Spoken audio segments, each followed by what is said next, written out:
بسم الله الرحمن الرحيم رب اشرح لي صدري ويسر لي أمري واحلل عقدة من لساني يفقهوا قولي.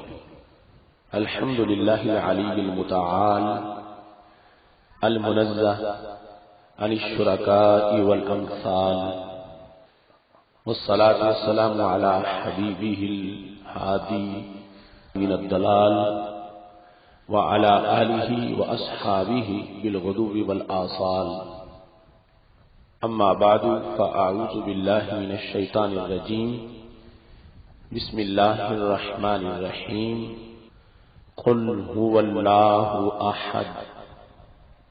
صدق الله العظيم وصدق رسوله النبي الكريم الأمين. إن الله وملائكته يصلون على النبي يا أيها الذين آمنوا صلوا عليه وسلموا تسليما. الصلاة والسلام عليك يا سيدي يا رسول الله وعلى آلك وأصحابك يا حبيب الله. مولاي صل وسلم دائما أبدا على حبيبك خير الخلق كلهم، منزه عن شريك في محاسنه فجوهر الحسن فيه غير منقسم.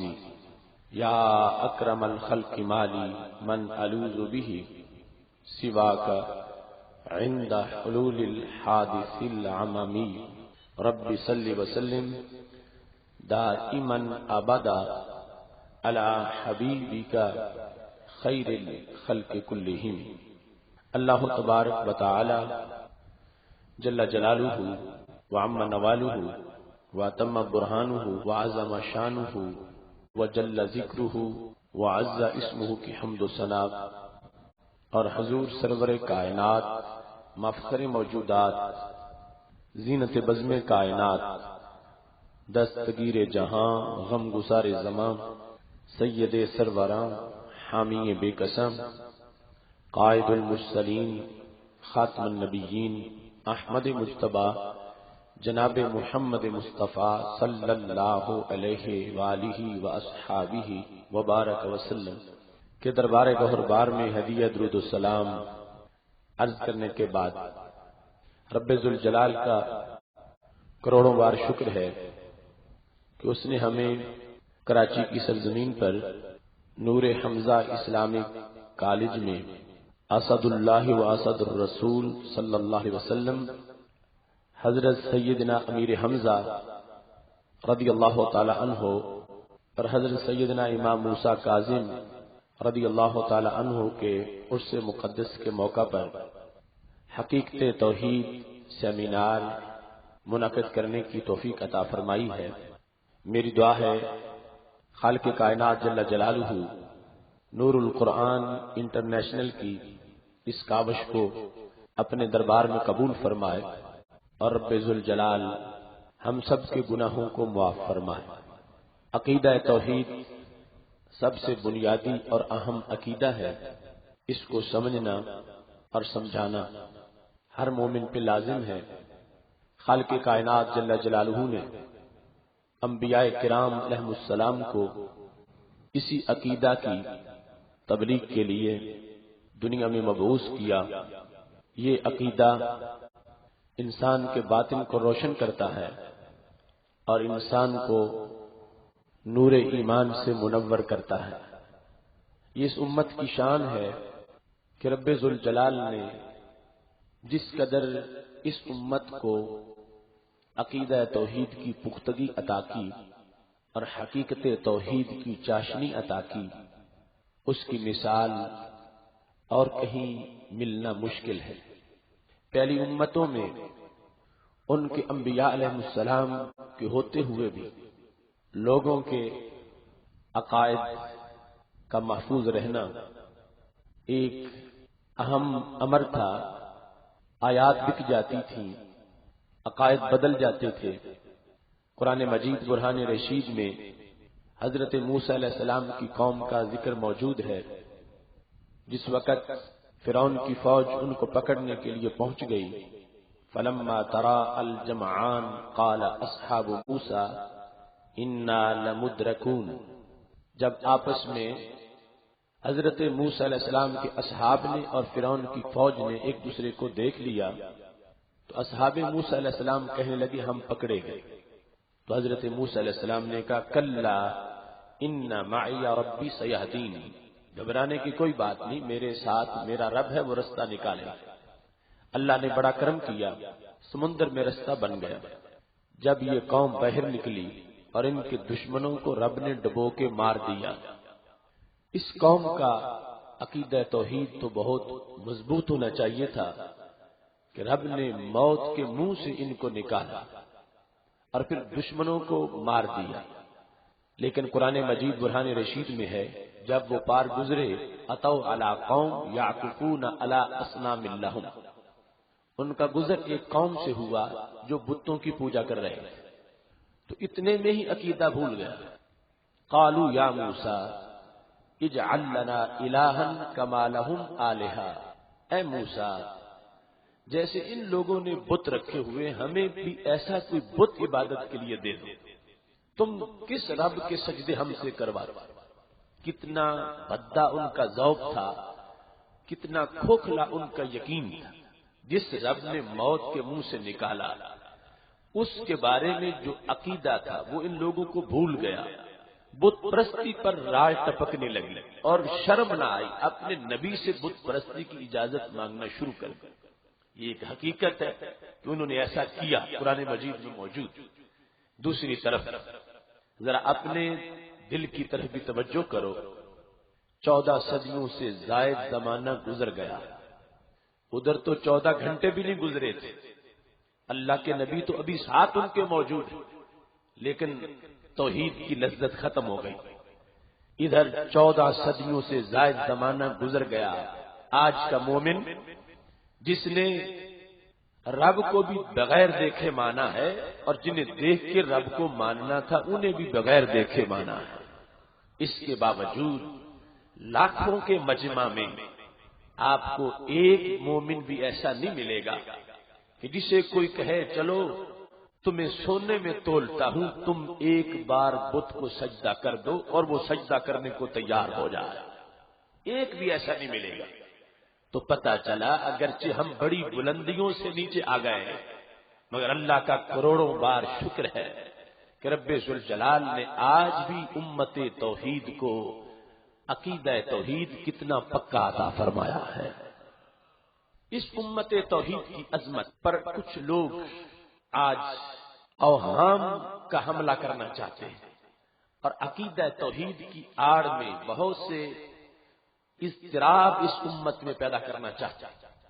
اس امت پر شرک کا فتویٰ لگا کر وہ غیروں کو خوش کرنا چاہتا ہے اور پھر شرک کا ڈراوا دے کر پس پردہ توہین رسالت کا دھندا کرنا چاہتے ہیں، اور پھر وہ منصب جو رب نے بندوں کو بھی دیے ہوئے ہیں ان کو معیار الوہیت اور معیار خداوندی قرار دے کر وہ رب ذوالجلال کے مقام و مرتبہ کو کھینچ کے معاذ اللہ بندوں کے ساتھ ملا کر انجینئرڈ شرک ثابت کرنا چاہتے ہیں، جس سے اللہ کی توہین بھی لازم آتی ہے، امت مسلمہ پر شرک کا فتویٰ بھی لازم آتا ہے، اور یہ بہت سے جرائم ہیں جو آج ایک طبقہ توحید کی آڑ میں کرنا چاہتا ہے۔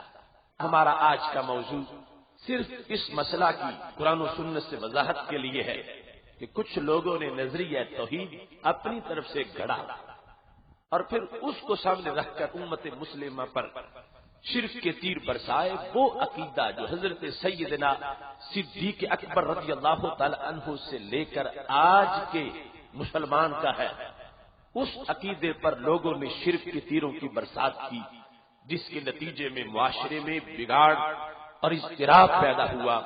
ہم قرآن و سنت سے وہی نظریہ توحید اور حقیقت توحید واضح کرنا چاہتے ہیں جو رجسٹرڈ عقیدہ عرش سے اترا تھا اور صفہ والوں کے دل میں اس کا نور جگمگاتا رہا۔ اس سلسلہ میں یہ دیکھنا ہے کہ توحید کیا ہے اور شرک کیا ہے۔ کچھ لوگوں کے نزدیک اس وقت تک انہیں لذت توحید نہیں آتی جب تک وہ اللہ والوں کی توہین نہ کر لیں، جبکہ قرآن مجید میں جہاں سورہ اخلاص میں بیان توحید خالص ہے، رب ذوالجلال نے توحید سے پہلے ساری دنیا کو اپنے محبوب کی طرف متوجہ کیا اور فرمایا قل هو اللہ احد، میرے نبی آپ کہو وہ اللہ ہے، وہ ایک۔ حالانکہ کلام وہ بھی تو پورا ہو سکتا تھا، رب ذوالجلال ڈائریکٹ کہتا هو اللہ احد، وہ اللہ ہے، وہ ایک، لیکن کہا قل هو اللہ احد، آپ نے کہنا ہے محبوب ان کو، آپ کہیں کہ وہ اللہ ہے، وہ ایک ہے۔ اب رب ذوالجلال نے بیان توحید میں بھی یہ بتایا کہ پہلے میرے بندوں کو تمہارا پتہ چلے گا اور پھر محبوب تم سے انہیں میرا پتہ چلے گا۔ قل، آپ کہیں وہ اللہ ہے، وہ ایک۔ عرب کے بدوؤں نے دیکھے بغیر رب کیسے مان لیا؟ بخاری شریف میں ہے، ان کو تو سجدے میں لذت ہی تب آتی تھی جب معبود سامنے ہو، وہ اگرچہ پتھر کا گھڑا ہو۔ بخاری شریف میں ایک پتھر کو سجدے کرتے تھے، جب نیا خوبصورت ملتا تھا پہلے کو گندی نالی میں پھینکتے تھے، نئے کو سجدے شروع کر دے۔ یہ ان کا ایک الہ کے بارے میں تصور تھا۔ حضرت موسیٰ علیہ السلام کی قوم کہتی تھی ارنا اللہ جہرا، موسیٰ رب دکھاؤ تو مانیں گے ورنہ نہیں مانیں۔ عرب کے لوگوں نے کس بنیاد پر دیکھے بغیر رب کو ایک تسلیم کر لیا؟ قل کا لفظ اس امر کو واضح کر رہا ہے کہ جب قریش مکہ نے پوچھا تھا تم کہتے ہو میں اللہ کا نبی ہوں اور اللہ ایک ہے، بتاؤ اس کی دلیل کیا ہے؟ ہمارے آقا صلی اللہ علیہ وسلم نے ایک دلیل دی جس کو بشکل آیت قرآن میں محفوظ کر دیا گیا۔ فرمایا فقد لبثت فیکم عمرا من قبلہ افلا تعقلون، مجھ سے دلیلیں پوچھنے والوں تم میں عقل نہیں؟ مجھے دیکھ کے بھی پھر رب کی دلیلیں پوچھتے ہو۔ فقد لبثت فیکم عمرا من قبلہ، میں کہیں باہر سے آ کے تو نبوت کا اعلان نہیں کر بیٹھا، میری زندگی کے 40 سال تمہارے ماحول میں گزرے۔ یہ 40 سال میری ولادت، میرے پھولوں سے ہنسی بچپن، میری پارسائی میں ابھرتی جوانی، میری زندگی کے 40 سال، ہر سال دیکھو، ہر مہینہ دیکھو، ہر ہفتہ دیکھو، ہر دن، ہر گھنٹہ، ہر منٹ، ہر سیکنڈ دیکھو، اگر کسی ایک سیکنڈ میں بھی میں نے جھوٹ نہیں بولا تو پھر آج بھی سچ بول رہا ہوں، خدا ایک ہے، میں اس کا رسول ہوں۔ رب کے ایک ہونے پر دلیل یہ ہے کہ میں کہہ رہا ہوں وہ ایک ہے۔ اللہ نے کہا قل، محبوب تم کہو وہ ایک ہے، تمہاری زبان پر اعتماد کرتے ہوئے مجھے دیکھے بغیر مانیں گے۔ بخاری شریف میں ہے جس وقت ہمارے نبی علیہ الصلوۃ والسلام نے میٹنگ بلا لی قریش مکہ کی اور فرمایا اگر میں یہ کہوں کہ پہاڑ کے پیچھے لشکر آ گیا ہے، تمہیں نظر نہیں آ رہا، نہ تمہیں سواریوں کے قدموں کی آواز آ رہی ہے اور نہ ہی کہیں غبار نظر آ رہا، کوئی قرینہ، کوئی علامت نہیں، هل انتم مصدقیہ، کیا میرے کہنے پر، صرف میرے کہنے پر تم مان جاؤ گے کہ لشکر آ گیا؟ سب یک زباں بولے مانیں گے، کیوں؟ ما جربنا علیک الا صدقا، حضرت محمد صلی اللہ علیہ وسلم ہم نے آج تک آپ کی زبان سے سوائے سچ کے نکلتے کچھ سنا ہی نہیں ہے، تو آپ سچ بولیں گے تو سچ بولنے پر ہم مانیں گے کہ لشکر آ گیا۔ تو میرے نبی علیہ السلام فرمانے لگے اگر میرے کہنے پر دیکھے بغیر لشکر مان جاتے ہو تو پھر میرے کہنے پر دیکھے بغیر رب کو بھی تسلیم کر جاؤ۔ اس بنیاد پر رب ذوالجلال نے قل هو اللہ احد، آپ کہیں، آپ پر اعتماد کر چکے ہیں، آپ کو صادق و امین سمجھتے ہیں، آپ کے کردار کا ان کو پتہ چل چکا ہے، 40 سال ان کو تمہارا قرب میسر آیا، یہ 40 سال ہی توحید کی دلیل قرار پائیں گے۔ اس بات سے عرب ماحول میں ان بدوؤں نے، ان لوگوں نے دیکھے بغیر رب کو ایک کیوں مانا؟ میرے محبوب علیہ السلام کی زبان پر اعتماد کرتے ہوئے۔ اس بات سے قرآنی فلسفہ توحید تو یہ ہے کہ کسی شخص کو اس وقت تک توحید کا پتہ ہی نہیں چلتا جب تک اس کو رسالت کا پتہ نہ چل جائے۔ پہلے قرب رسالت آتا ہے اور پھر اس سے قرب توحید آتا ہے. اگرچہ مرتبہ توحید کا بڑا ہے مگر ترتیب جو فہم کے لحاظ سے ہے وہ رسالت پہلے ہے توحید بعد میں ہے. اس بنیاد پر آج جو طبقہ لوگوں کو در رسالت سے پیچھے ہٹا کر توحید سمجھانا چاہتا ہے ان کو کبھی بھی توحید سمجھ نہیں آئے گی. توحید اسے ہی سمجھ آئے گی جو پہلے محبوب کے قرب میں جائے گا. یہ قرب اسے اللہ کے قرب تک پہنچا دے گا. قرآن مجید برہان رشید وہ ایک نعرہ یہود و نصارہ کا موجود ہے جنہوں نے ڈائریکٹ رب تک جانے کے نعرے لگائے. وقالت اليهود والنصارى نحن ابناء الله واحباؤه. یہود و نصارہ نے کہا ہم اللہ سے رشتہ نہیں توڑیں گے, ہم اپنا رابطہ رب سے رکھتے ہیں, مگر ہم اس نبی کا کلمہ نہیں پڑھیں گے, ہم تو خود رب والے ہیں, بلکہ ہم معاذاللہ رب کے بیٹے ہیں, اس کے بڑے برگزیدہ. تو اللہ نے آیت کیا نازل فرمائی, قل ان کنتم تحبون اللہ فاتبعونی یحببکم اللہ. میرے نبی انہیں کہہ دو جو تمہیں چھوڑ کے میرا بننا چاہتے ہیں کبھی بھی میں ان کو اپنا نہیں بناؤں گا. اگر ان کی محبت مدینہ شریف کو بائی پاس کر کے میری طرف آئے گی میں محب بھی نہیں بناؤں گا, اگر مدینہ شریف سے ہو کے آئے گی تو پھر محبوب بھی بنا لوں گا. تو وہ انداز توحید جو قرآن کا فیصلہ ہے اس کے مطابق اہل سنت و جماعت کا نظریہ توحید ہے کہ جس کی بنیاد پر توحید کا یہ مطلب نہیں کہ لوگوں کو رسالت کے خلاف انداز اختیار کر کے تخفیف توہین کے طریقے انداز بنا کے اور پھر ان کو توحید سمجھائی جائے. یہاں پر رسالت کے معرفت سے اور ادراک سے ہی بندے کو پتہ چلتا ہے کہ جن کے رسول کی یہ شان ہے اس رب کی شان کا علم کیا ہوگا. آج لوگوں نے لفظ اللہ کے ساتھ مذاق شروع کر دیا.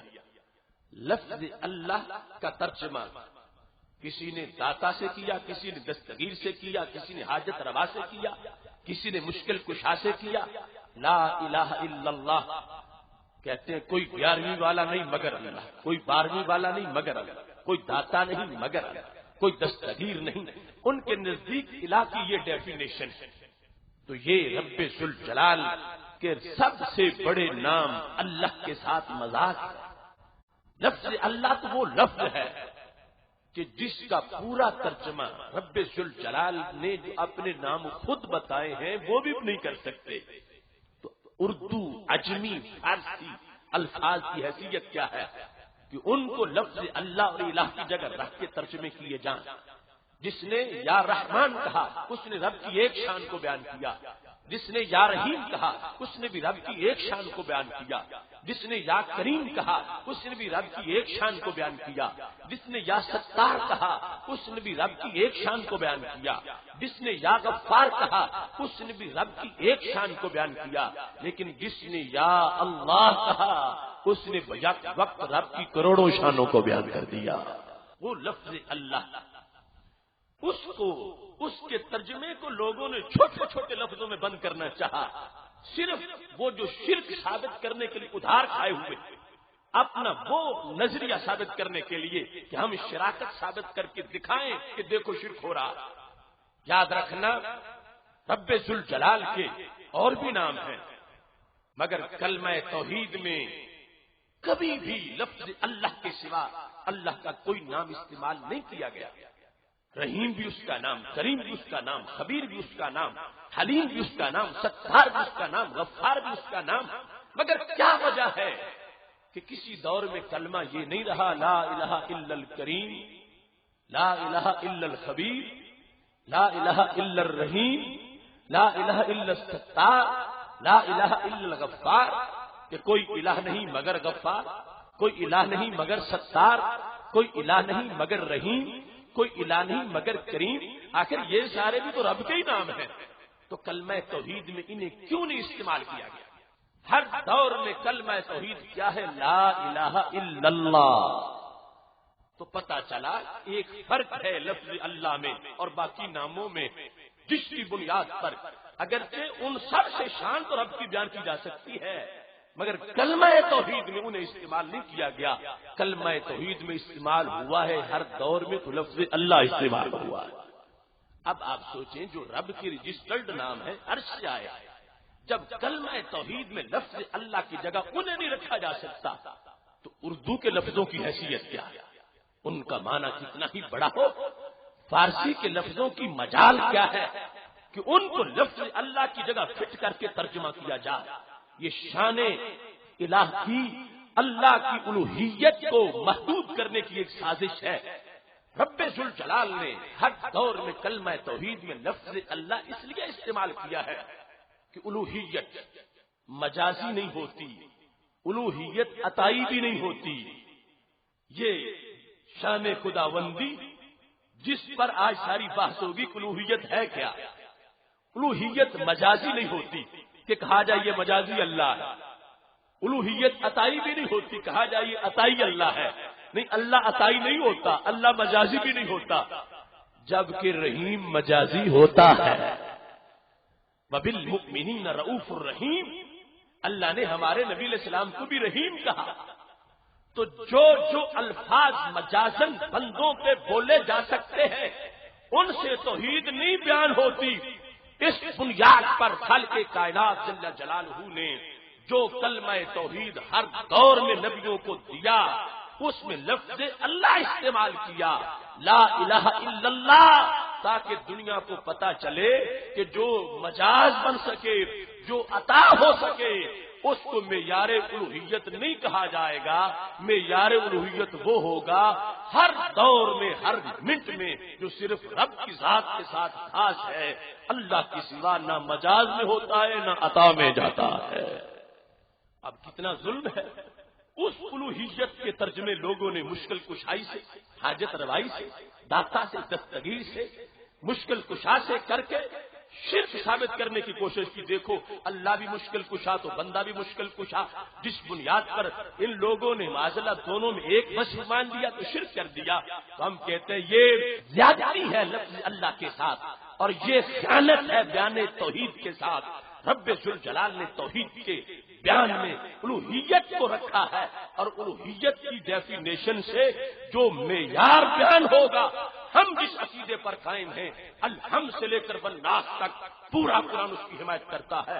اور جنہوں نے مددگار ہونے کو الہ کہا، حاجت روا ہونے کو الہ کہا، مشکل کشا ہونے کو الہ کہا، قرآن مجید کی 100 آیات ان کے نظریے کا رد کرتی نظر آ رہی ہے۔ توحید اور شرک، ہمارا نظریہ کیا ہے؟ الاشراک و اثبات الشریک فی الالوہیہ بمعنی وجوب الوجود او بمعنی استحقاق العبادہ۔ شرک کیا ہے؟ کہ رب ذوالجلال کی الوہیت میں اور بھی کسی کو شریک ماننا۔ الوہیت کیا ہے؟ 2 چیزیں، ایک ہے واجب الوجود ہونا اور دوسرا ہے مستحق عبادت ہونا۔ کتنی چیزیں ہیں؟ 2۔ کتنی چیزیں ہیں؟ معیار الوہیت 2 چیزیں۔ الوہیت میں شریک نہ ماننا توحید، الوہیت میں رب کے سوا کسی اور کو بھی رب کے ساتھ شریک ماننا شرک ہے۔ الوہیت کیا ہے؟ مددگار ہونا الوہیت نہیں، مددگار تو مجازی بھی ہو سکتا۔ اگر مددگار ہونے کا مطلب خدا ہونا ہے تو پھر بتایا جائے بدر کے میدان میں فرشتے کیا کرنے آئے؟ مدد تو انہوں نے بھی کی۔ جو توحید ہے ہر دور میں توحید، جو شرک ہے ہر دور میں شرک ہے۔ یہ نہیں ہو سکتا کہ بدر کے میدان میں اللہ کے سوا اللہ کی مخلوق مددگار بن جائے تو شرک نہ ہو اور آج شرک ہو جائے، ایسا ہرگز نہیں ہو سکتا۔ توحید ہر دور میں، شرک کا نظریہ ہر دور میں، اس بنیاد پر الوہیت کو معین کرنا پڑے گا، اور الوہیت کی تعین سے پتا چلے گا کہ لوگ کہاں کہاں چوری کر رہے ہیں، اور عقیدہ توحید کی حقیقت کو بیان کرنے میں کہاں کہاں خیانت کر رہے ہیں۔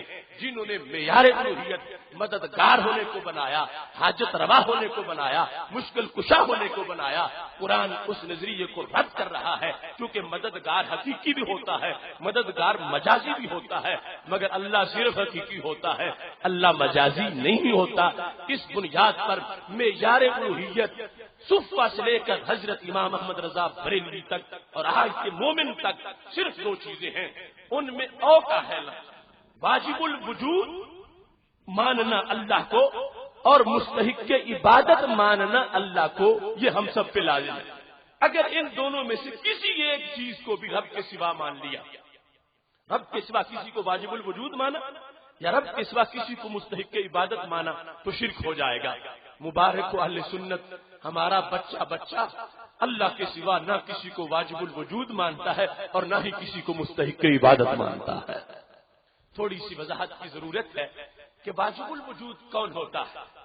تین قسم کے مفہوم ہیں، ایک ہوتا ہے ممکن، ایک ہوتا ہے واجب، ایک ہوتا ہے ممتنع۔ ممکن وہ ہوتا ہے کبھی موجود ہوتا ہے، کبھی معدوم ہوتا ہے، جیسے ساری کائنات ہے، ہم ہیں۔ ایک وقت تھا ہم نہیں تھے، اب ہم ہیں، پھر ہم نہیں ہوں گے، یہ ممکن کی حیثیت۔ ممتنع کون ہوتا ہے؟ جسے کبھی وجود مل ہی نہیں سکتا، اللہ کا کوئی شریک ہو، ممتنع ہے، نہ ماضی میں تھا، نہ آج ہے، نہ کبھی ہوگا، اس کو وجود مل ہی نہیں سکتا۔ ممکن کو کبھی ملتا ہے وجود، پہلے بھی عدم پھر بھی عدم، عدم وجود دونوں ممکن میں ہوتے ہیں، ممتنع میں صرف عدم ہوتا ہے، وجود نہیں ہوتا۔ اور واجب کون ہے؟ واجب وہ ہے جس میں کبھی عدم نہیں، ہمیشہ وجود ہی ہوتا ہے۔ کوئی وقت نہیں تھا کہ وقت ہو رب نہ ہو، کوئی وقت نہیں ہوگا کہ اللہ پر عدم آ جائے، نہیں، وہ واجب الوجود، وہ ازلی ہے، وہ ابدی ہے، وہ دائمی ہے، نہ اس پہ زوال ہے، نہ اس پہ بیماری ہے، نہ موت ہے، نہ فنا ہے۔ یہ ہے معیار الوہیت کی پہلی شکل، اور یہ صرف میرے رب کی شان ہے۔ میرے رب کے سوا کوئی واجب الوجود نہیں ہے۔ کوئی بڑی سے بڑی شخصیت ہو، کوئی بڑی سے بڑی ذات ہو، ہم اس کو واجب الوجود نہیں مانتے، ہم انہیں مخلوق مانتے ہیں۔ واجب الوجود صرف ایک ذات ہے اور وہ میرے رب کی ذات ہے۔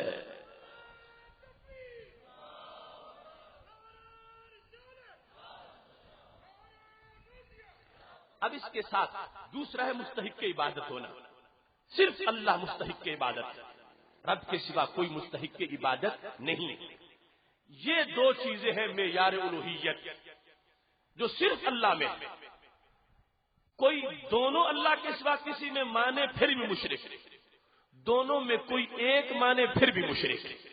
رب کا فضل ہے، اہل سنت کے علماء تو علماء رہے، عوام بھی، بچہ بھی یہ جانتا ہے کہ رب ذوالجلال کے سوا کوئی واجب الوجود بھی نہیں اور رب ذوالجلال کے سوا کوئی مستحق عبادت بھی نہیں۔ لہذا لا الہ الا اللہ میں جس الوہیت کا ذکر کر کے اللہ نے بیان توحید خالص کیا ہے، رب ذوالجلال نے اس بات کو واضح کیا کہ صرف وہی واجب الوجود، صرف وہی مستحق عبادت، اس کے سوا کوئی مستحق عبادت بھی نہیں ہے اور اس کے سوا کوئی واجب الوجود بھی نہیں ہے۔ جہاں تک مدد کرنے کا ذکر ہے تو اللہ کے اذن کے بغیر پتا بھی نہیں ہلتا، لیکن رب چاہے تو اس کے بندے بھی بندوں کے مددگار بن جاتے ہیں۔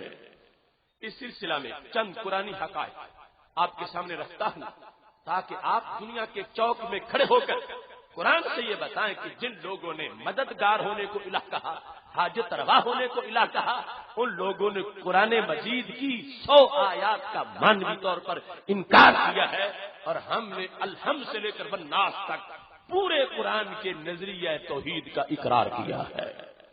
اس سلسلہ میں نے یہ قرآن مجید سامنے رکھا ہوا ہے، آپ دیکھیں کہ کس انداز میں رب ذوالجلال نے قرآن مجید برہان رشید میں توحید کو واضح فرمایا۔ تیسرا پارہ خالق کائنات جل جلالہ کا فرمان اور سورہ بقرہ ہے، جس میں رب ذوالجلال نے اپنی شان کو بیان کرتے ہوئے اپنے اوصاف کا تذکرہ کیا۔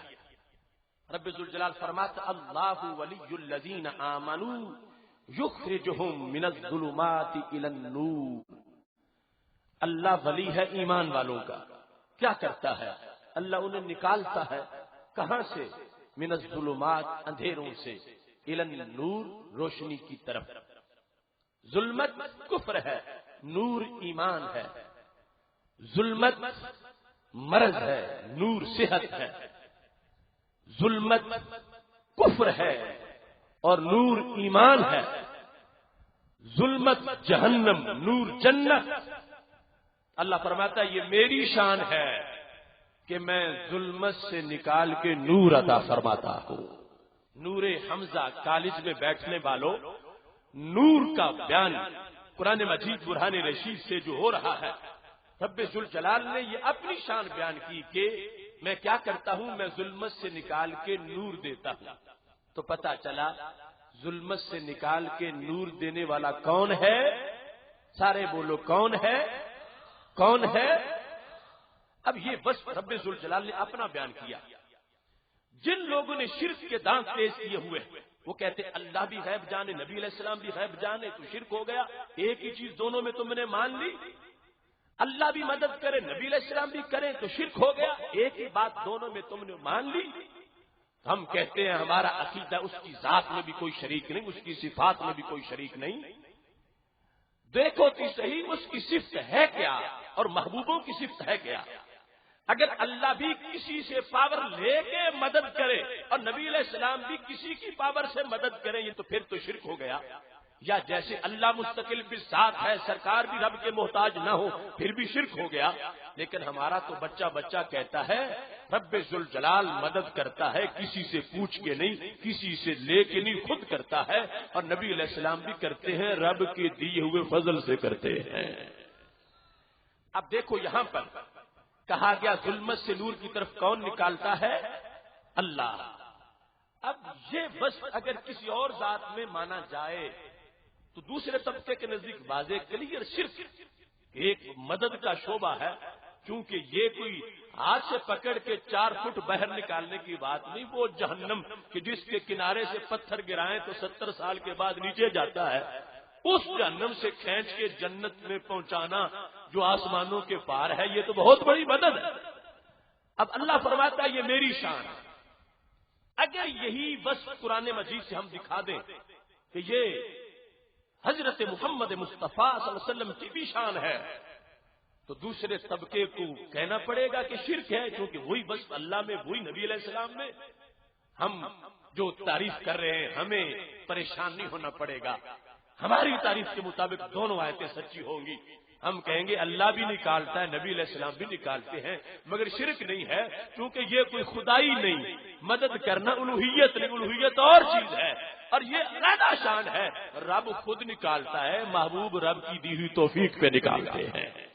لیکن جنہوں نے مددگار ہونے کو الہ کہا وہ اس کا جواب نہیں دے سکیں گے، اور ان کے پاس کوئی جواب نہیں۔ میں پوری دنیا میں چیلنج کرتا پھر رہا ہوں، شرق سے غرب تک پیغام پہنچ چکا ہے، کوئی جواب نہیں ان کے پاس۔ اب یہ دیکھو تیسرا پارہ میں نے آپ کے سامنے پڑھا، اس میں یہ بتایا جا رہا ہے کہ ظلمت سے نور کی طرف کون نکالتا ہے۔ اب 13واں پارہ پڑھو تو 13واں بھی قرآن ہے اور 13ویں پر بھی ہمارا ایمان ہے۔ رب ذوالجلال اس 13ویں پارے کے اندر کیا شان بیان کرتا ہے۔ خالق کائنات جل جلالہ سورہ ابراہیم میں ارشاد فرماتا ہے الف لام را کتاب انزلناہ الیک لتخرج الناس من الظلمات الی النور۔ الف لام را کتاب، محبوب یہ کتاب ہے، انزلناہ الیک، ہم نے آپ کی طرف اس کو نازل کیا، کیوں؟ لتخرج، تاکہ آپ نکالیں، تاکہ آپ نکالیں، میرے نبی آپ نکالیں، کس کو؟ الناس، کروڑوں لوگوں کو، کہاں سے؟ جہاں سے میں نکالتا، من الظلمات الی النور، تاکہ آپ نکالیں اندھیروں سے نور کی طرف۔ اب یہ قرآن، یہ اللہ کا فرمان، اور اس پر ہمارا ایمان۔ کسی کو بہانہ نہیں ہم کرنے دیں گے کہ سند کمزور ہو گئی، نہیں۔ تیسرا پارہ بھی قرآن ہے، 13واں بھی قرآن ہے، مگر دونوں آیتوں کو مان وہ سکے گا جس کا سنی ایمان ہے۔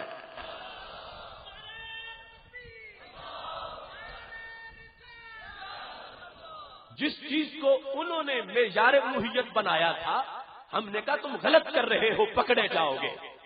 تم مددگار ہونے کو خدا قرار دے رہے ہو، تو یہ تو 100 آیات ہیں جس میں اللہ نے اپنے محبوبوں کی بھی اپنے والی شانیں بیان کی ہوئی ہیں۔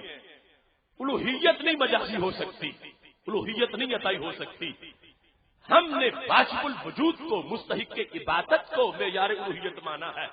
اب ہم مانیں گے جس وقت کہ نبی علیہ السلام بھی نکالتے ہیں ظلمت سے نور کی طرف، تو ہماری تعلیف کی خلاف ورزی نہیں ہوگی۔ کیونکہ اس سے مددگار ہونا ثابت ہوا سرکار کا، واجب الوجود ہونا ثابت نہیں ہوا، مستحق عبادت ہونا ثابت نہیں ہوا، لیکن جنہوں نے مددگار ہونے کو الہ ہونا بنایا ہے وہ جواب قیامت تک نہیں دے سکیں گے۔ سورج مغرب سے طلوع ہو سکتا ہے مگر وہ اپنی تعریف توحید قرآن سے ثابت نہیں کر سکتے، قرآن سے وہی ثابت ہوگا جو عقیدہ سنی کے سینے میں موجود ہے۔ لتخرجا، محبوب آپ نکالیں، الناس، کروڑوں لوگوں کو، من الظلمات الی النور، ظلمت سے نور کی طرف۔ اب کچھ لوگ فرق کرتے ہیں، کہتے ہیں یہ ذاتی عطائی کا فرق نہیں، اصل میں فرق اور ہے۔ وہ اصل میں جو فرق اور ہے، ایک ہے ما فوق الاسباب، ایک ہے ما تحت الاسباب۔ تو میں پوچھتا ہوں کہ یہاں جو ظلمت سے سرکار نکالیں گے تو کتنے بڑے رسے کو ڈال کے پھر کھینچ کے نکالیں گے، کس سبب سے، کس انداز سے، کس طرح، اسباب کی دنیا سے نہیں، کوئی سبب اور نظر نہیں آئے گا۔ فرق وہی ہوگا جو ہم بیان کرتے ہیں، ادھر رب بھی نکالتا ہے، ادھر سرکار بھی نکالتے ہیں، اور کیسے نکالتے ہیں؟ چمک تجھ سے پاتے ہیں سب پانے والے، میرا دل بھی چمکا دے چمکانے والے۔ وہ حضرت ابو رافع، ابو داؤد شریف میں ہے، کفار کے زر خرید غلام تھے، صرف پیغام دینے آئے تھے۔ کہتے ہیں لما رأیتہ القی فی قلبی الاسلام، میں نے نہ درس قرآن سنا، میں نے نہ حدیث کا بیان سنا، میں نے پتھروں کو نہ کلمے پڑھتے سنا، نہ سورج کو واپس پلٹتے دیکھا، میں نے چاند کو نہ ٹکڑے ہوتے دیکھا۔ میں نے کیا دیکھا؟ صرف میں نے اپنے محبوب علیہ السلام کا چہرہ دیکھا، آنکھیں دیدار کر رہی تھیں، دل اقرار کر رہا تھا۔ تو ایک ہی بس دونوں ذاتوں میں پایا گیا، اللہ بھی ظلمت سے نور کی طرف نکالتا ہے اور نبی علیہ السلام بھی نکالتے ہیں، مگر شرک کیوں نہیں؟ اس لیے نہیں کہ یہ مدد کرنا ہے، یہ واجب الوجود ہونا نہیں ہے، اللہ خود کرتا ہے، نبی علیہ السلام رب کی دی ہوئی توفیق سے کرتے ہیں، اللہ کسی سے پوچھتا نہیں، وہ خود کرتا ہے، کسی کے آرڈر پہ نہیں، خود کرتا ہے۔ نبی علیہ السلام کو رب کی لگائی ہوئی ڈیوٹی پہ کرتے ہیں، کرتے دونوں ہیں، لیکن فرق واضح ہے، شان ظاہر ہو رہی ہے کہ یہ مددگار ہونا، یہ خدا بندی نہیں ہے، رب بھی کرتا ہے، رب چاہتا ہے تو اپنے بندوں سے بھی مدد کروا دیتا ہے۔ پھر دیکھیے قرآن مجید برہان رشید میں، چونکہ ٹائم بہت مختصر ہے، اختصار سے چند باتیں عرض کرنا چاہتا ہوں۔ 18واں پارہ خالق کائنات جل جلالہ سورہ نور میں ارشاد فرماتا ہے، رب ذوالجلال نے اپنا ایک وصف بیان کیا اور اس وصف میں بھی وہی معنی مدد والا موجود ہے جس کی بحث ہو رہی ہے، اور ہم یہ ثابت کرنا چاہتے ہیں کہ مددگار ہونا یہ معیار الوہیت نہیں ہے جو غیروں نے بنایا، واجب الوجود ہونا، مستحق عبادت ہونا یہ معیار الوہیت ہے۔ ہماری تاریخ کے خلاف ایک آیت بھی نہیں، پورا قرآن اس کی حمایت کرتا ہے، اور جو انہوں نے پیش کی 100 آیات اس کا انکار کرتی ہیں۔ اب دیکھو سورہ نور، اس میں رب ذوالجلال کا یہ فرمان آیت نمبر 21 ہے۔ رب ذوالجلال فرماتا ولولا فضل اللہ علیکم ورحمتہ ما زکا منکم من احد ابدا ولکن اللہ یزکی من یشاء۔ اللہ فرماتا ہے اگر اللہ کا تم پہ فضل نہ ہوتا اور اللہ کی تم پر رحمت نہ ہوتی، صحابہ کو اولین خطاب تھا، تو تم میں سے کوئی بھی ستھرا نہ ہوتا، اللہ ہے جو دل ستھرے کر دیتا ہے، لیکن اللہ یزکی من یشاء، لیکن اللہ ہے جو جس کو چاہتا ہے اس کا دل دھو دیتا ہے۔ اب تزکیہ دل کا، کفر مٹانا، نور بھرنا، یہ بہت بڑی مدد ہے، اور اس سے مراد یہ نہیں ہے کہ سینہ چیرنا، دل باہر نکالنا، میز پہ رکھنا، کوئی تیزاب ڈال کے محلول ڈال کے دھونا نہیں۔ دل کو پاک کرنا اتنی بڑی مشکل کشائی ہے۔ امام غزالی کہتے ہیں دل سے لوگ سمجھتے ہیں یہ دھڑکنے والا دل، فرمایا یہ نہیں، اگر یہ دل ہوتا انسان کے مکلف ہونے کا سبب تو پھر جو امانت بوجھ جو آسمان نہیں اٹھا سکے تھے بھینس اٹھا جاتی، اس کے بدن میں انسان کے دل سے بڑا کلیجہ ہوتا ہے، مگر وہ نہیں اٹھا سکی، انسان کیوں اٹھا گیا؟ فرمایا وہ حقیقی دل لطیف ہے، ربانیہ ہے، وہ اس دھڑکنے والے عضو کے ساتھ یوں قائم ہے جیسے قاری کے ساتھ قرات قائم ہوتی ہے، نظر نہیں آتی چمٹی ہوئی مگر ہوتی ہے، جیسے صفت موصوف کے ساتھ ہوتی ہے، عالم کے ساتھ علم ہوتا ہے، نظر نہیں آتا ہوتا ہے۔ تو کہنے لگے حقیقی دل تو نظر ہی نہیں آتا، تو جو نظر نہ آئے اسے دھوئے گا کون؟ کتنا مشکل ہے دل کو دھونا۔ رب ذوالجلال نے فرمایا دلوں کو کون دھوتا ہے؟ سارے بولو اللہ۔ دلوں کو کون دھوتا ہے؟ لیکن اللہ یزکی من یشاء، اللہ جس کا چاہتا دل ستھرا کر دیتا ہے۔ تو دل کو دھونا کس کا کام ہے؟ اللہ کا۔ یہ بہت بڑی مدد ہے۔ اب اگر یہی وصف ہم نبی علیہ الصلوۃ والسلام کا بھی قرآن سے ثابت کریں تو دوسرے لوگوں کو بھاگنے کی جگہ نہیں ملے گی، ان کے لحاظ سے تو شرک بن جائے گا۔ ایک کام رب بھی کرے وہی نبی علیہ السلام بھی کرے، کیونکہ وہ مددگار ہونے کو الہ بنا چکے ہیں، ان کے لحاظ سے دوسری ذات میں یہ وصف مانا گیا تو شرک بنے گا اگرچہ مجازن ہو۔ لیکن ہمیں کوئی اس سلسلے میں پریشانی نہیں، ہمارا تو ایمان اس کی برکتیں مزید ظاہر ہوتی ہیں، کیونکہ ہم نے توحید گھڑ کے نہیں بنائی، ہم نے تو قرآن سے پڑھ کے سمجھی ہے۔ اب دیکھو چوتھا پارہ، اس کے اندر رب ذوالجلال نے ہمارے آقا صلی اللہ علیہ وسلم کی ایک شان بیان کی ہے، سورہ آل عمران ہے۔ رب ذوالجلال نے جو شان بیان کی ہے محبوب علیہ الصلوۃ والسلام کی، اس شان کے لحاظ سے رب ذوالجلال ارشاد فرماتا لقد من اللہ علی المؤمنین اذ بعث فیہم رسولا من انفسہم یتلو علیہم آیاتہ ویزکیہم، اللہ نے ایمان والوں پر احسان کیا، ان میں اپنے محبوب کو بھیجا، وہ کرتے کیا ہیں؟ اللہ فرماتا قرآن پڑھتے ہیں دل دھو دیتے ہیں، یزکیہم دلوں کو دھوتے ہیں۔ سرکار کی شان ہی یہ ہے کہ دل دھوتے ہیں۔ 18واں پارہ کہتا ہے دل اللہ دھوتا ہے، چوتھا پارہ کہتا ہے دل نبی علیہ السلام دھوتے ہیں۔ اب ہمارے لحاظ سے کوئی تعارض نہیں، ہم کہتے ہیں اللہ خود دھوتا ہے اور نبی علیہ السلام رب کے حکم پہ دھوتے ہیں، اللہ اپنی قدرت سے دھوتا ہے اور محبوب علیہ الصلوۃ والسلام رب کی دی ہوئی توفیق سے دھوتے ہیں۔ ہمارے لحاظ سے کوئی پریشانی نہیں، لیکن دوسرا طبقہ قیامت تک نہیں جواب دے سکتا جب انہوں نے مددگار ہونے کو خدا ہونا قرار دیا، مشکل کشا ہونے کو الہ ہونا قرار دیا، تو الوہیت تو مجازی ہوتی نہیں ہے۔ اس بنیاد پر جس وقت ان کے لحاظ سے وہی وصف اللہ میں، وہی وصف نبی علیہ السلام میں مانا جائے گا تو شرک بن جائے گا۔ ہمارے لحاظ سے کوئی خرابی نہیں، کیونکہ ہم نے معیار الوہیت مانا ہے واجب الوجود کو، مستحق عبادت ہونے کو۔ سرکار اگر دل ستھرا کریں تو اسے یہ لازم نہیں آتا کہ وہ واجب الوجود بن گئے ہیں یا مستحق عبادت بن گئے ہیں۔ اس بنیاد پر ہمارا نظریہ توحید وہ نظریہ توحید ہے کہ پورا قرآن مجید جس نظریہ توحید کی حمایت کر رہا ہے۔ پھر دیکھیے قرآن مجید برہان رشید کی سورہ محمد صلی اللہ علیہ وسلم میں 26ویں پارے میں رب ذوالجلال نے اپنی ایک شان کو بیان کیا جس کا تعلق مشکل کشائی اور حاجت روائی سے ہے۔ رب ذوالجلال اس مقام پر سورہ محمد صلی اللہ علیہ وسلم میں ارشاد فرماتا ہے، اور یہ آیت نمبر 7 ہے۔ اللہ فرماتا ہے یا ایھا الذین آمنوا ان تنصروا اللہ ینصرکم ویثبت اقدامکم، اے ایمان والو اگر تم اللہ کے دین کی مدد کرو گے تو اللہ تمہاری مدد کرے گا۔ کیسے؟ یثبت اقدامکم، اللہ تمہارے قدم ثابت رکھے گا۔ اب قدموں کو ثابت کون رکھتا ہے؟ ثابت قدم کون رکھتا ہے؟ مشکل میں ثابت قدم کون رکھتا ہے؟ اب جو مشکل میں ثابت قدم رکھے وہ مددگار بھی ہے، مشکل کشا بھی ہے، حاجت روا بھی ہے۔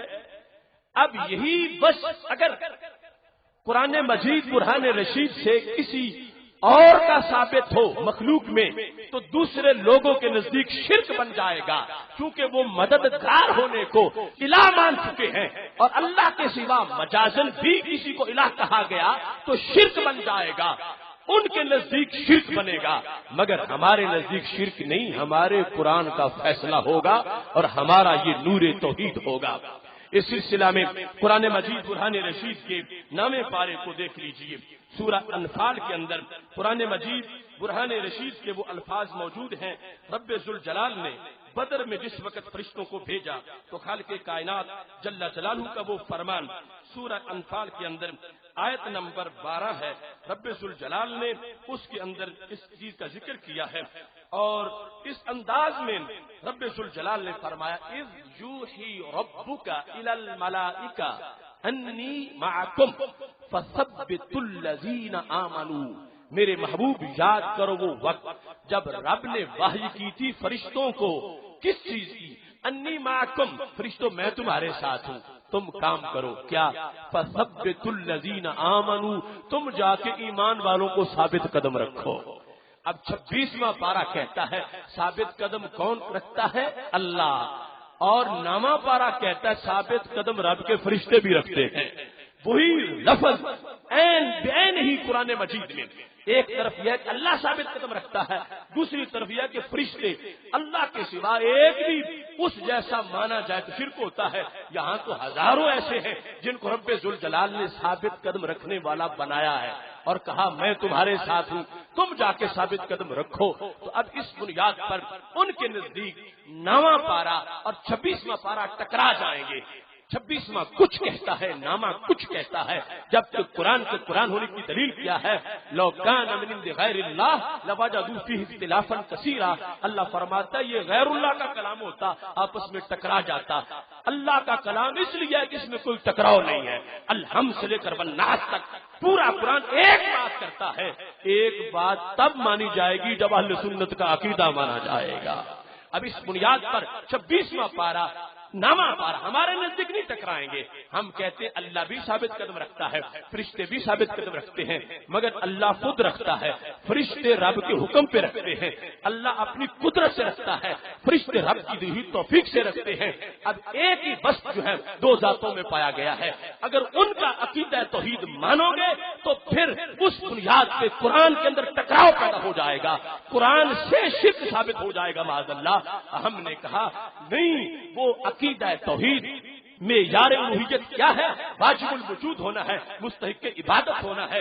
اب فرشتے جا کے مدد کریں تو واجب الوجود نہیں بنیں گے، نہ مستحق عبادت بنیں گے، صرف مددگار بنیں گے۔ اور مددگار ذاتی بھی ہوتا ہے، عطائی بھی ہوتا ہے، حقیقی بھی ہوتا ہے، مجازی بھی ہوتا ہے۔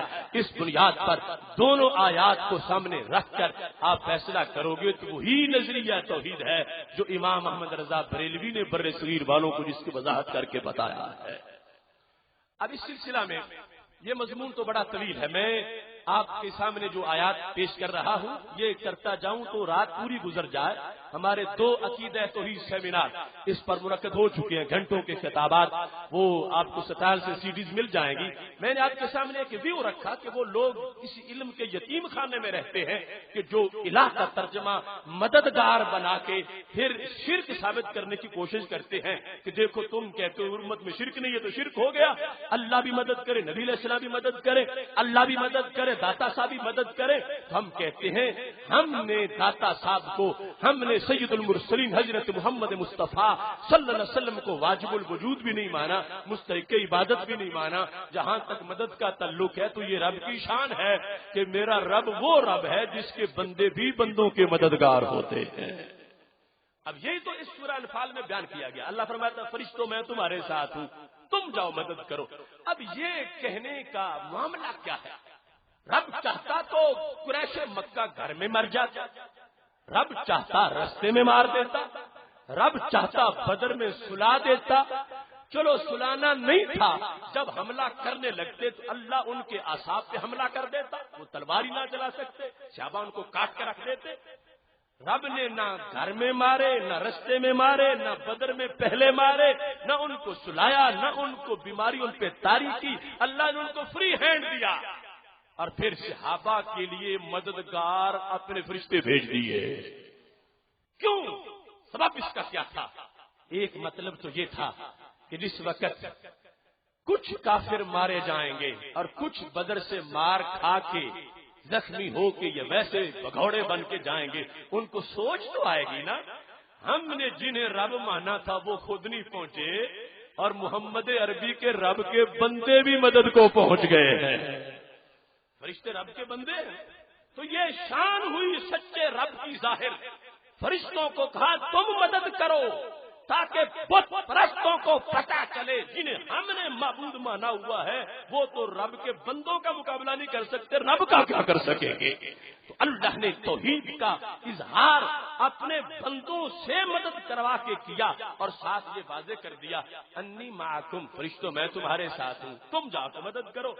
اب اللہ تو محتاج ہی نہیں فرشتوں کا، خود کیوں نہیں کرتا؟ یہ کہنا میں تمہارے ساتھ ہوں آگے تم جاؤ، خود کرتا، کن کہتا، سب کچھ ہو جاتا. فرشتوں کو بیچ میں رکھنے کا مطلب کیا بنتا تھا؟ رب ذوالجلال یہ بتانا چاہتا تھا تاکہ ڈائریکٹ والوں کا نظریہ اس کا فساد ثابت ہو جائے. اللہ نے بدر میں اپنے بندوں اور اپنے درمیان فرشتوں کو رکھا، ان کو اپنی مدد کا وسیلہ بنایا، حالانکہ محتاج نہیں، خود بھی کر سکتا ہے. اس لیے بنایا کہ جو بدر میں توحید ہے وہ کراچی میں بھی توحید ہے. اگر بدر کے میدان میں اللہ اور اس کے بندوں کے درمیان بندوں کا وسیلہ مان لیا جائے تو قرآن ہے، تو کراچی میں بھی شاہ عبداللہ غازی کو بندوں اور رب کے درمیان وسیلہ مان لیا جائے تو یہ بھی حکم قرآن ہے. اب دیکھو مددگار ہونے جن لوگوں نے کہا الہ ہونا، ان کی غلطیاں کتنی جگہوں سے ان کا قرآن رد کر رہا ہے. قرآن مجید برہان رشید میں خالق کائنات جل جلالہ نے 10ویں پارے میں اس امر کو مزید واضح کیا ہے، اور یہ اس لیے میں آپ کے سامنے قرآن رکھے ہوئے ہوں کہ یہ ہمارا عقیدہ، یہ ہماری دلیلیں، ہم قصے کہانی پر، ہم کسی شعر پر، داستان پر اپنا مسلک نہیں بنائے ہوئے. ہمارا عقیدہ ریت کی کھوکھلی دیواروں پر نہیں، یہ فولاد سے زیادہ مضبوط جو دلائل ہیں ان پر ہے. کون ہے جو ان آیات کا جواب دے سکے گا؟ سنی کا اعتقاد، صرف سنی کو متوجہ ہونا چاہیے اپنے مسلک کی دلیل کی طرف.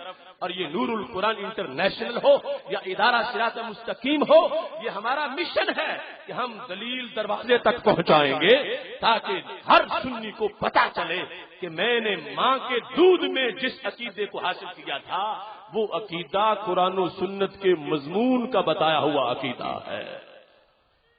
اس سلسلہ میں 10ویں پارے کے اندر رب ذوالجلال کا جو فرمان خالق کائنات جل جلالہ ارشاد فرماتا ہے سورہ انفال آیت نمبر 62. اللہ فرماتا وَإِن يُرِيدُوا أَن يَخْدَعُوكَ فَإِنَّ حَسْبَكَ اللَّهُ هُوَ الَّذِي أَيَّدَكَ بِنَصْرِهِ وَبِالْمُؤْمِنِينَ. وَإِن يُرِيدُوا، اگر وہ منافق ارادہ کریں، ان یخدعوک، کہ محبوب تجھے دھوکہ دے، اگر وہ ایسا کریں کوئی بات نہیں، جو چاہے کر لیں. کیوں؟ فإن حسبک اللہ، تمہارے لیے اللہ کافی ہے.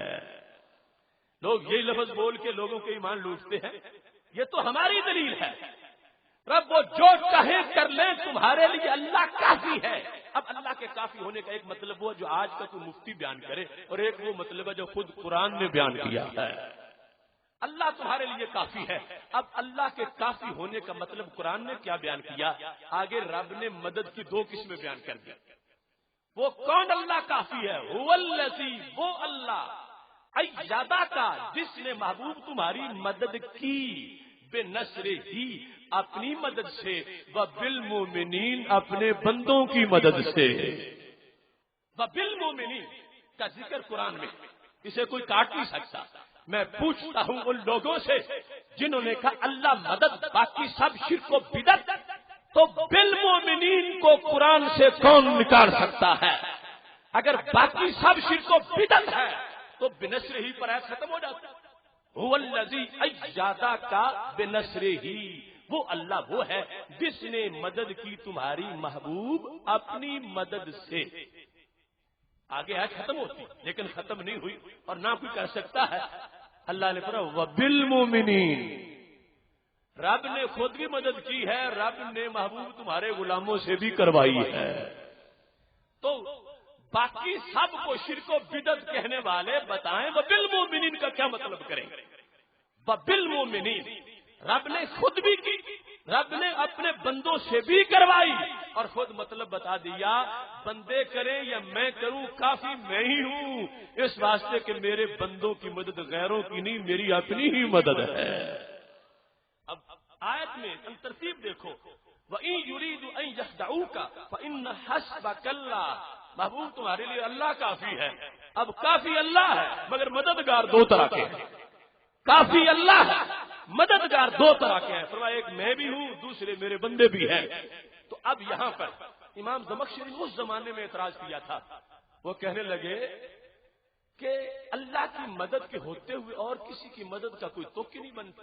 یا تو ہو نا اللہ تعالیٰ کو معاذاللہ کوئی کمزوری ہو تو پھر اسسٹنٹ آ جائے، کچھ اللہ مدد کرے کچھ اور کوئی کرے، یا اللہ کو کہیں معاذاللہ بیماری آتی ہو، یا اس نے کہیں دورے پہ جانا ہوتا ہو، یا اس نے سو جانا ہوتا ہو، یا موت آنی ہوتی ہو، تو پھر ہو گیا کہ جب وہ نہیں کرے گا تو کوئی اور کر لے گا۔ جبکہ رب ذوالجلال نہ سوتا ہے، نہ تھکتا ہے، نہ کہیں جاتا ہے کہ پیچھے اسسٹنٹ کی ضرورت پڑ جائے، نہ موت آتی ہے، اس کو کسی کی محتاجی نہیں ہے، تو اس کی مدد کے ہوتے ہوئے پھر اور کی مدد کا تو کیا بنتا؟ امام زمخشری نے اعتراض کیا۔ آج یہ لوگ اس جگہ یہ آیت ان سارے اوہام کو دور کرتی ہے جو ان لوگوں نے کہتے ہیں جب رب مدد کرتا ہے تو پھر داتا صاحب کیا لینے جاتے ہو؟ تمہارا عقیدہ بھی ہے کہ رب کے خزانوں میں کوئی کمی نہیں، تو جب رب کافی ہے تو پھر مدینہ شریف لینے کیا جاتے ہو؟ اس طرح ہمارے عوام کو معاذاللہ گمراہ کرنا چاہتے ہیں۔ تو میں یہ آیت پیش کر کے تمہیں ایسا اسلحہ دینا چاہتا ہوں، ان کے بڑے سے بڑے گرو گھنٹال کے سامنے پیش کرو گے تو قیامت تک بھی جواب نہیں دے سکے گا۔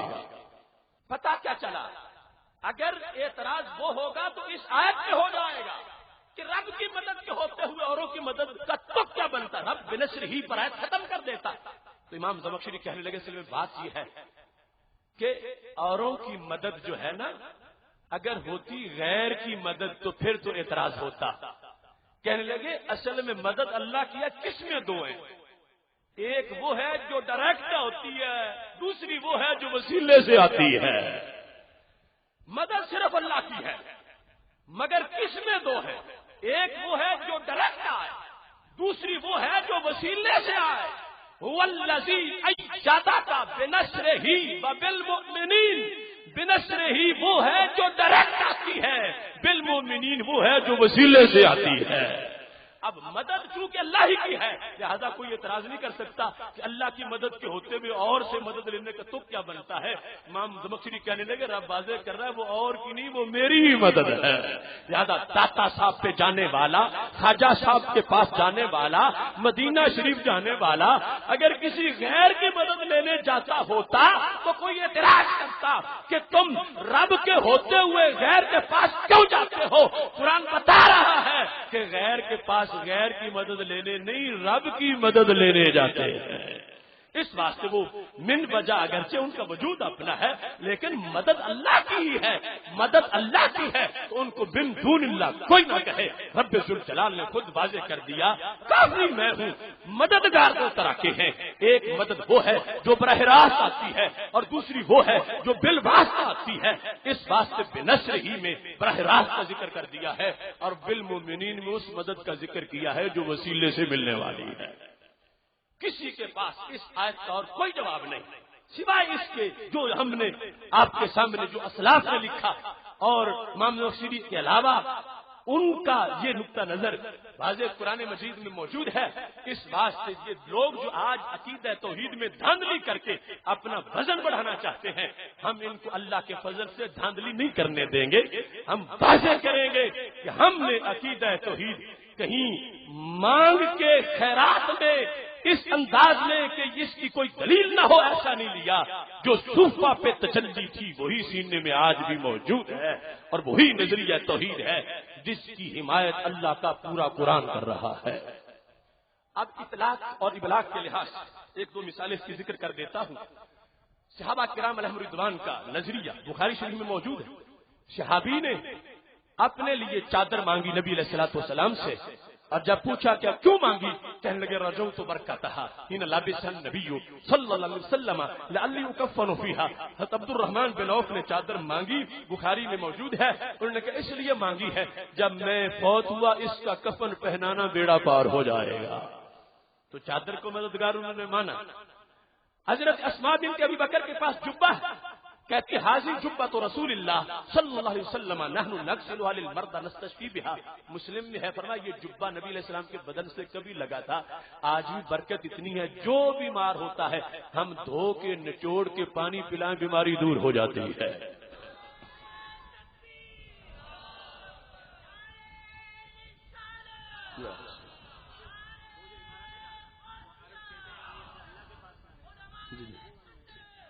اب اس سلسلہ میں یہ بات بھی یعنی بڑے بڑے مفتی اپنے فتووں میں لکھنے لگے اگر کچھ بندے چلے جائیں، عرب کے مفتیوں نے نجدیوں نے لکھا کچھ چلے جائیں شیخ عبد القادر جیلانی کے پاس، کچھ عبد الکریم جیلی کے پاس، کچھ احمد کبیر رفاعی کے پاس، تو کہتے ہیں ماذا یبقى للہ تعالی، اللہ کے لیے پیچھے کون بچے گا.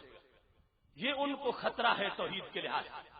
وہ معاذ اللہ توحید کو محلے کی دکان پر قیاس کرتے ہیں کہ جیسے پہلے ایک دکان ہو دو اور کھل گئی تو گاہک بٹ جائیں گے. کتنے ظالم ہیں، انہوں نے توحید کو محلے کی دکان پہ قیاس کرنا شروع کر دیا کہ اگر ولیوں کے پاس جائیں گے تو اللہ کو کمی آ جائے گی. جبکہ صحاح ستہ میں میرے محبوب علیہ السلام کا فرمان ہے ہم جس رب کو مانتے ہیں اس کی شان کیا ہے. لو ان اولکم وآخرکم وانسکم وجنکم لقاموا فی صعید واحد. فرمایا اگر اول سے لے کر آخری انسان تک، حضرت آدم علیہ السلام سے لے کر آخری بندہ جو دنیا میں پیدا ہوگا، اتنے سارے انسان ایک کھلی زمین میں اکٹھے ہو جائیں. اب کتنی بڑی کمیونٹی ہوگی، کتنا بڑی گیدرنگ ہوگی، اتنے جن بھی آ جائیں. پھر سارے رب سے مانگنا شروع کر دیں. پھر فرمایا سب کو رب دے جھولیاں بھرے. پھر فرمایا اللہ کے خزانے میں اتنی کمی بھی نہیں آئے گی جتنی سمندر میں سوئی ڈبونے سے آتی ہے. میرے رب کو تو کمی آتی نہیں، اور یہ کہتے ہیں کہ ولی رب کے لیے رہنے کوئی نہیں دیں گے. اگر لوگ ولیوں کے درباروں پہ گئے تو پیچھے کیا بچے گا. یہ بات، یہ سوچ اللہ کے قرآن کے بالکل متصادم ہے. اب دیکھو رب ذوالجلال نے عیسیٰ علیہ السلام سے اعلان کروایا تھا ابرئ الاکمہ والابرص واحیی الموتى باذن اللہ. کیا اعلان تھا؟ فرمایا میں مردوں کو زندہ کرتا ہوں، میں بیماروں کے مرض دور کرتا ہوں، اندھوں کو آنکھیں دیتا ہوں، میں دیتا ہوں. اب اعلان کا مقصد کیا تھا؟ رب نے جو کروایا مقصد یہ تھا کہ بندے یہ کام کروانے کے لیے میرے عیسیٰ کے پاس آئیں. اور پھر صیغہ مضارع کا ہے. مضارع یہ نہیں کہ میں نے احییت المیتہ مردے کو زندہ کیا، نہیں، احیی مضارع ہے جس میں تجدد ہے. مطلب کیا ہے کہ یہ نہیں کہ کل آئے تو میں کہوں کہ نہیں وہ تو اعلان جو کیا تھا وقت ہی گزر گیا تم لیٹ پہنچے ہو. احیی کا مطلب کیا ہے؟ جس نے آج کرانا ہے آج کرا لے، جس نے کل کرانا ہے کل کرا لے، جس نے اگلے سال زندہ کرانا ہے مردہ وہ اگلے سال زندہ کرا لے. اور پھر میت نہیں موتا ہے، میت کی جمع ہے، اوپر الف لام ہے. جس نے ایک مردہ زندہ کرانا وہ ایک لے آئے، جس نے 10 کرانے وہ 10 لے آئے، جس نے 1000 کرانا ہے مردہ زندہ وہ 1000 لے آئے. اب یہ رب کے قرآن میں ان کا اعلان موجود ہے جو اپنی ظاہری حیات میں انہوں نے کیا. اب جب یہ اعلان بندوں نے سنا تو اللہ کے اس فیصلے پر تقاضا تھا کہ لوگ یہ کام کروانے روح اللہ کے پاس آئیں. ان لوگوں کی سوچ کتنی متصادم ہے. اب جس شخص نے اعلان سنا کہ اللہ تعالیٰ کے نبی ہیں اور شان اتنی ہے کہ مردے اللہ تعالیٰ کے ذن سے زندہ کرتے ہیں، اس نے گھر سے مردہ اٹھایا، اگلے محلے والوں نے بھی اٹھا لیا، اگلے شہر والوں نے بھی اٹھا لیا. یہ سب وہ اعلان باری سن کے عیسیٰ علیہ السلام کی طرف چلے تو نجدی توحید جو ہے وہ بول پڑی رب کے لیے پیچھے کون بچے گا. سارے عیسیٰ علیہ السلام کی طرف چل پڑے، سارے کوئی آنکھیں صحیح کروانے جا رہا ہے، کوئی بیماری صحیح کروانے جا رہا ہے، کوئی مردہ زندہ کروانے جا رہا ہے، ماذا یبقى للہ تعالی، رب کے لیے پیچھے کون بچے گا؟ میں کہتا ہوں ایسا انداز، ایسی سوچ، ایسی فکر کو مسترد کرنے کے لیے آیت قرآن کافی ہے۔ رب ذوالجلال نے اعلان کروا کے کہ چلو مردہ زندہ کرواؤ میرے عیسیٰ سے، چلو آنکھیں لو میرے عیسیٰ سے، چلو بیماری صحیح کرواؤ میرے عیسیٰ سے۔ رب کو اپنی توحید کا خود بڑا پتا ہے۔ رب یہ بتا رہا ہے اگر حضرت عیسیٰ علیہ السلام کے پاس لوگ مشکل کشائی کے لیے جائیں گے، اللہ واضح کرنا چاہتا ہے میری توحید کو نقصان نہیں ہوگا، اظہار ہوگا میری توحید کا کہ جس رب کے نبی میں اتنی پاور ہے اس رب کی پاور کتنی ہوگی۔ محتشم سامعین حضرات، یہ آج کی حقیقت توحید سیمینار میں ہمارا ایک تمہیدی سبق ہے۔ اللہ تعالیٰ اس کو یاد کر کے آگے پہنچانے کی توفیق عطا فرمائے۔ وآخر دعوانا ان الحمد للہ رب العالمین۔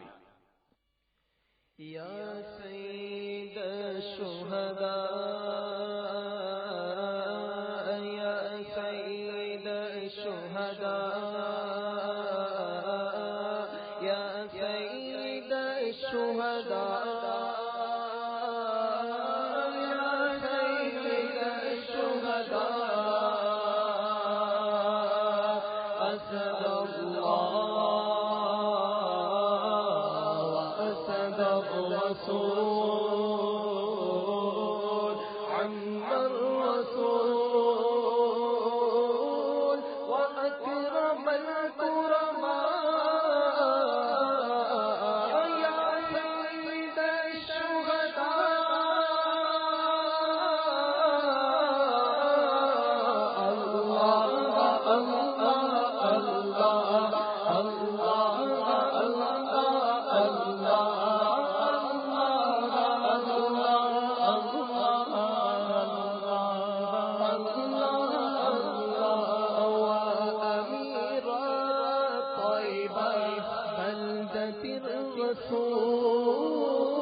قتلتم في سبيل الله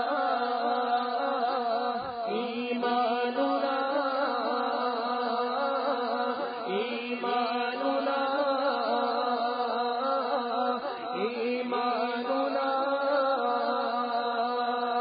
أنتم من الأحياء يا سيد الشهداء الله الله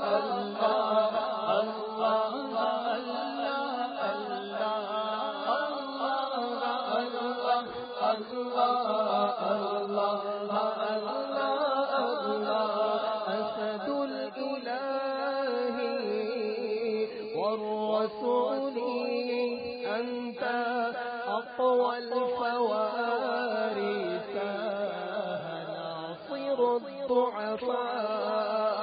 الضعفاء والليث ليث ألف ليث أنت بل ألف ليث أصغر الأشياء من كان ليثا من ليوث الله في الشان فوق ضراغ جمعاء يا سيد الشهداء الله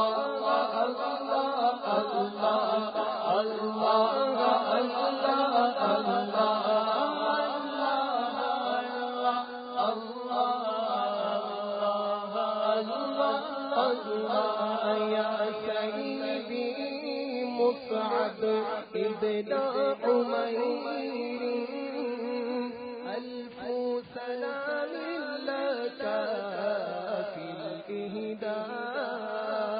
الإهداء يا سيدي عبد الله بن جحش يجزيكم الرحمن